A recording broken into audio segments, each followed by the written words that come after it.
नमस्कार मंडळी. हे ब्लाऊज मी शिवलेलं आहे जे पूर्ण प्लेन आहे. त्या प्लेन ब्लाऊजवर मी आरीवर्क करणार आहे. तर हे आरीवर्कचं सामान आणलेलं आहे मी, ज्यामध्ये वेगवेगळ्या आकाराचे कुंदन आहेत, मणी आहेत, चेन आहे.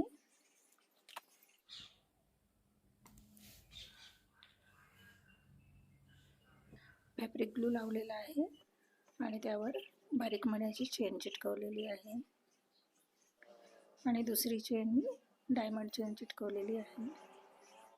आणि तसंच मी गळ्याच्या दुसऱ्या बाजूला पण चेन चिटकवून घेतलेली आहे. खाली गुलाबी कुंदन लावलेलं आहे आणि त्यावर पुन्हा तिनेही चेन चिटकवून घेतलेल्या आहेत, ज्यामुळे एक पॅच तयार झालेला आहे तिथे. आणि जसं गळ्यावर बनवलं होतं ना, सेम तीच डिझाईन, तीच म्हणजे तिनेही चेन त्या मी बाहीवर पण चिटकवल्या आहेत एका बाजूला. आणि ही एक बाजू वाळल्यानंतर दुसऱ्या बाजूला पण या तिन्ही चेन मी व्यवस्थित चिटकवून घेतलेल्या आहेत.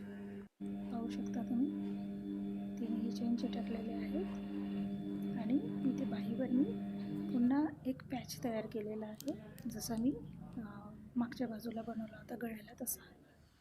आणि इथे मी गुलाबी कलरचे कुंदन पण लावून घेतलेले आहेत. तुम्ही एक पॅचच्या जागी इथे 3 पॅच पण बनवू शकता. याच्या आजूबाजूला पण एक एक पॅच बनवला तर 3 पॅच पण असे सुंदर दिसतील. आणि मला हे ब्लाऊज थोडं सिम्पलच ठेवायचं आहे, त्यासाठी मी फक्त एकच पॅच बनवला आहे. आणि वर ही बारीक मण्याची चेन लावलेली आहे थोडीशी, आणि तिथे एक मणी, एक कुंदन आणि पुन्हा एक बारीक मण्याची चेन, अशी एक ही लांब ही तयार केलेली आहे. दोन्ही ब्लाऊजला तयार झालेलं आहे. आणि त्याच्या आजूबाजूला पुन्हा एक एक लहान लाईन बनवलेली आहे. त्यापेक्षा मधल्या लाईनपेक्षा आजूबाजूच्या लाईन ज्या आहेत त्या थोड्या आकाराने लहान आहेत.